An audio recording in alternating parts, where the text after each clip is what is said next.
Hey ya guys, want to treat yourself this holiday season with some online safety? Use the code Domics at nordvpn.com/Domics for 75% off a 3-year plan, and for a limited time, also get an extra month for free. Hey ye!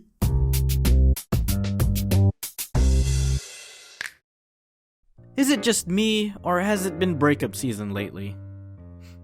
Ew. There never really seems to be a good time to break up. You're probably in the middle of deciding on when to break things off right now, but something's delaying it. Whether it's a concert you two planned on going to for a while but it would be too much trouble to resell the tickets, or you're being considerate and waiting until exams are over so it won't affect their studies. But the reality is, there's never a good time. It's not some 9 a.m. appointment you can schedule next month.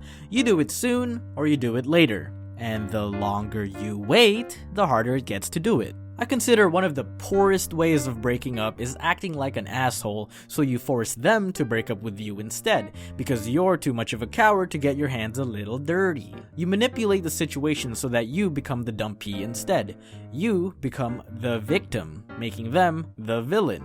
What this does is it allows you to gain the sympathy of others who don't fully know the story from both perspectives or true reasoning of the breakup, and that sympathy helps you justify this ugly method of ending a relationship. This is how grudges are born, man. So how do you do it? How do you just tell someone, you know what, Cindy? I don't think I want to do this anymore. I mean, you could. Best case scenario is they mutually agree with you, and it's a clean transaction. You both admit you don't see things eye to eye, you don't have the same sense of humor, her father's racist, or you're just staying together for the sake of being in a relationship and not because you're actually in love with each other. But let's say you two aren't on the same page. It's way more difficult to convince the other party to comply with your decision. While my past video, You Should Probably Break Up, focused on the red flags in a relationship, I want to talk more about the inevitability of some relationships ending.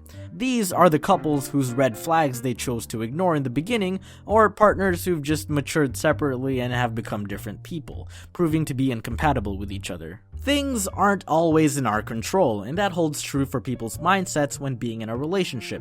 Most people don't really plan ahead when starting their commitment to a person. They don't usually decide right away that, yes, this person right here will be my fully committed partner for all eternity, including future incarnations. No, you kinda just date people to discover what kind of people you're compatible with, and when you find out you're not, what's the solution? You break up! A lot of people who have fallen out of love and remain in their relationships choose to stay because, to put it simply, it's comfy. There isn't really a catalyst for a breakup, no one cheated on anyone, it's just been a slow burn over the years about little things that added up. But you've invested all this time into each other's lives that it's just too much trouble to cut ties and deal with the aftermath. You live with each other, so how do you decide who moves out? Who keeps the dog? Your friends and family have known you two to be inseparable, so it seems beyond impossible to imagine you two breaking up. It's just so much pressure. It seems like a lot of work, but know that it's even more work to maintain a disingenuous relationship. Best case scenario, you can stay friends. You just gotta convince the next person you're dating that you're still living with your ex and they have nothing to worry about. If you're gonna break things off with someone, do their next partner a favor by doing your ex a favor, and be clear about the reasons why you're breaking up with them. Just because you're done with them doesn't mean the world is. All relationships are learning experiences, and it's so common for exes to emotionally scar each other so deeply that they're incapable of opening their doors to anyone new. Sometimes it can be really difficult to have a blank slate with new relationships, I get it, and old habits tend to carry over from the previous. But if we're supposed to learn from our mistakes, then we deserve to know what they are, even if we don't initially agree with them. You guys remember my 4th breakup story about how we ended really abruptly when I was convinced that everything was good and dandy, but they weren't. The breakup came out of nowhere, there was no discussion about it, her decision was made, and I had no choice but to respect it. And so my self-esteem plummeted. I tried to appear okay on the outside, but I was really broken inside. I had this looming cloud of sadness for my whole final year of university. It was so distracting that I almost hoped that she just admitted to cheating on me because I was convinced that it's much easier to move on from someone when you hate them. But I didn't get an explanation. I was left wondering and didn't get closure. So I didn't know how to feel towards her and how to move on. Kind of like if you're watching a movie and just cut it midway. You really don't know how to feel about the movie because you didn't get the conclusion and you're left with unanswered questions. Was it a good movie? I don't know. Was it a good relationship? I don't know.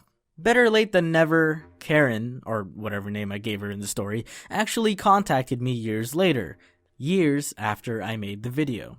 It obviously caught me off guard, but I tried to handle the conversation maturely. She apologized for what she put me through and admitted that the breakup was handled very poorly. She was young and didn't know what to do at the time. We talked for a bit, and I finally got my explanation. I got my closure.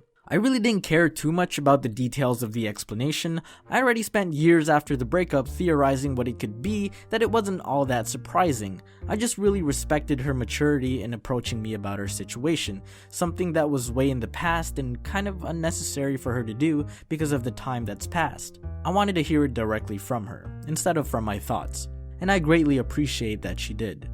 No, we're not friends again. She made it clear that the purpose of the conversation was simply to give me the explanation that I deserved. It wasn't a rekindling of a friendship, and weirdly enough, I was okay with it. Not at first, but it made sense to me afterwards. We became strangers again, and it wasn't sad.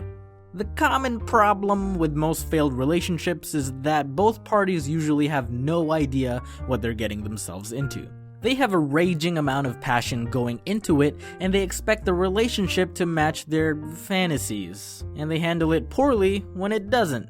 The majority of us aren't lucky enough to find our soulmate right away on the first try. The majority of us have exes, some more than others. And the fact that exes exist means that most relationships fail. Oh man, that's a sad fact. And a lot of us have definitely not been properly equipped to maturely handle breakups when we were young. I'm not saying to be ready for a breakup when getting into a relationship. That's kind of messed up. It's kind of pessimistic. Just try to develop the empathy and a level head for dealing with problems when they arise. It's real easy to make decisions fueled by emotion, and it's very often that they lead to undesired outcomes. I like to think that if you use emotions as fuel, it's kind of like driving a car that you can't steer. Good luck with that. No one likes going through a breakup, but it's something we all gotta learn how to deal with. Thank you for listening to my PSA. I'm sorry if your partner breaks up with you later tonight. A big thanks to NordVPN for being a sponsor of the channel. Exes can mess you up real good, but Nord's got your back. Surf the web with peace of mind by using my code Domics at nordvpn.com/Domics for 75% off a 3-year plan, and for a short time, get an extra month for free.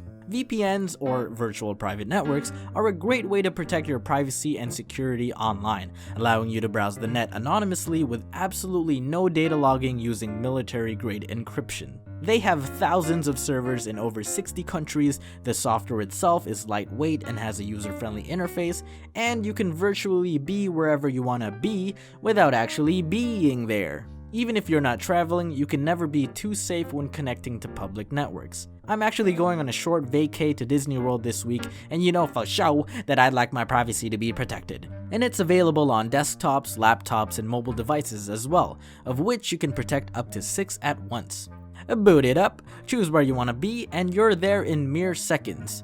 If you're too lazy to choose, you can hit this button right here, and Nord's like, I got you, and you'll be automatically connected to the nearest server. It's so easy. Still not sure about it? Try it out with money back guaranteed before 30 days. Once again, that's nordvpn.com/Domics with the code Domics for 75% off a 3-year plan. Enjoy!